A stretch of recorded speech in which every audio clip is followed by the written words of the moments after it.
Hello everybody and welcome to my channel. My name is Gabrielle Ray and I do cases on unsolved homicides, missing persons, and unidentified people. Today I will be covering the disappearance of Yiear West from Wilkes Barre, Pennsylvania. He is a black male who stands at 6'1" to 6'2", 220 to 230 pounds, and has black hair and brown eyes. He was 28 years old and had a twin. He was a very talented cook, and he was actually on his way to see his mother and his children after his work shift ended at Outback. He was scheduled to work a double shift at Smoky Bones afterwards, but he never showed up. Smoky Bones was located on Mundy Street, and it was common for him to walk there after he got out of his shift at Outback. He stopped at Wegmans along the way and decided to make a purchase there. And then he went to Corner News and withdrew $200 from their ATM. He was last observed on a surveillance camera on Cole Street by Corner News at around 6:30 to 6:40 p.m.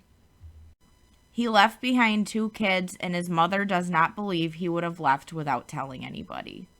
He never missed a birthday or a holiday, and Christmas came and went, and his mother was completely lost.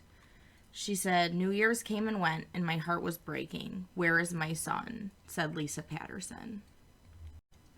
When his birthday came, his mother was especially devastated. The mother of Yiear's 6-year-old daughter, Corinna Mercadante, said, "He's a mama's boy. He wouldn't have just ran off. I've been part of the family for 11 years now, and he would have told his mom where he went, especially if it was long term." He had stopped using his phone because he didn't want his ex-girlfriend calling him on it, and he got another phone to replace it, but it wasn't clear if the phone was activated or not. If the phone was activated, his family didn't have the phone number for his new cell phone. Friends do say that he was a little bit depressed over the end of the relationship.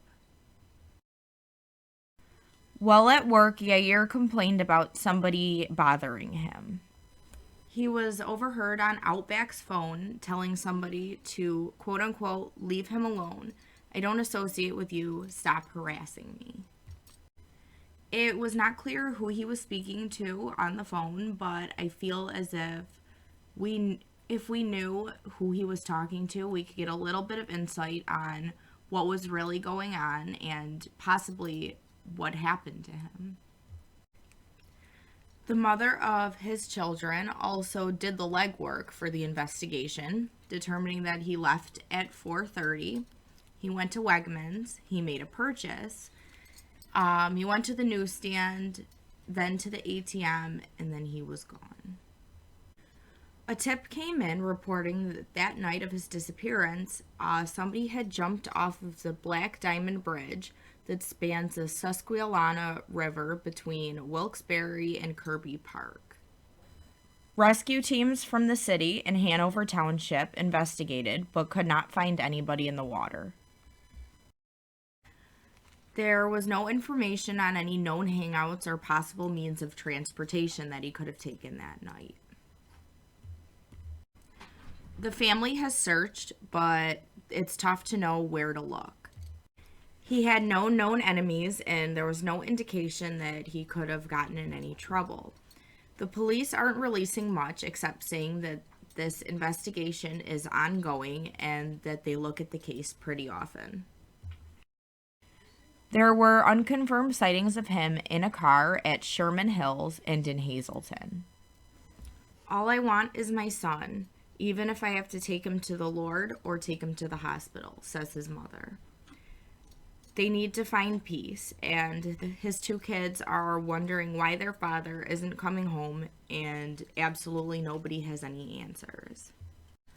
The children believe that he just ran away, and it's really hard for the family to keep the kids out of it, and it's getting very, very tough on the family. The only conclusion, says his mother, that she could come to is that foul play had a hand in his disappearance. Also, investigators are not ruling out foul play yet. His family believes that he did encounter bad people and they just want answers whether or not they're good or bad. His grandmother, Bobby Patterson, says, "I believe that they took his body and threw it in the mines. He got murdered. He's murdered. My son is gone, and I just want the closure," says his mother. United We Stand, Divided We Fall founder Darlene Magdalensky organized a community event / missing persons booth distributing flyers of him at the event. DNA from his mother and his brother were taken just in case a body matching his is ever found. His mother has good days and bad days and still has his pictures hanging all around her house. "I gotta keep moving forward. I gotta keep putting his name out there. Somebody knows answers. Where is he? What happened to him?" says his mother. "Let's get some closure for his mom, his family, and the community as a whole," said Magdalensky. A GoFundMe entitled "Help Us Find Yiear West" is set up for his family, and I will link it in the information below. If by God's grace Yiear is still here, he would be 31 years old today. Yiear has not been forgotten in the hearts of his friends, his family, his community, and people like us who want to find out what happened so the family can get some closure in the end. Now, that is just about all the information I have on Yiear's disappearance. So a couple theories of what could have happened to him stand at: he ran into foul play en route to Smoky Bones, either planned or random. He could have run into somebody who wanted to rob him because of his ATM withdrawal, or somebody who had some type of vendetta against him. He may have encountered someone bad at the store and who could have followed him, which goes back to foul play also. Was somebody upset with him at work, or even a customer or an employee? We have no idea, and unfortunately, from the information, it seems like everybody really enjoyed him as a person, and I can't really see this being a factor, but we can't let anything slip through the cracks. Another theory is that his ex-girlfriend could have found him if he was willing to get a new phone and completely deactivate his old one. That clearly says that he did have some sort of issue with his ex, and it was pretty serious. And who knows if she had enough anger at him or towards him and knew his work shift. Could she have possibly had a hand in the disappearance? Possibly. He could have also ran off on his own to escape for a bit because of the unconfirmed sightings of him. It could possibly have been him, but it seems unlikely that, 4 years later we would still be searching for him. Another theory is that he could have committed suicide, which I personally think is very unlikely because there's no body, and also there wasn't really prominent signs. But I guess that could be argued by saying that there were slight changes in his mood and behavior because he was a bit depressed about the breakup, and someone did see somebody jumping off of a bridge. I'm not saying that that is him, but I'm also saying that it could possibly have been him. What was the $200 also taken out for? That could have played a factor in his disappearance. Was he giving the money to somebody? Did he owe them money? Was money an issue in this disappearance? Could he have been meeting somebody at the store, or quite possibly after he went? Those are questions that unfortunately we cannot answer, and I can't find any information on anything besides what I had previously reported on. It would be hard to also know his last movements, his last possible traces because he didn't have a cell phone, and GPS pings are not possible on a human being, which is unfortunate.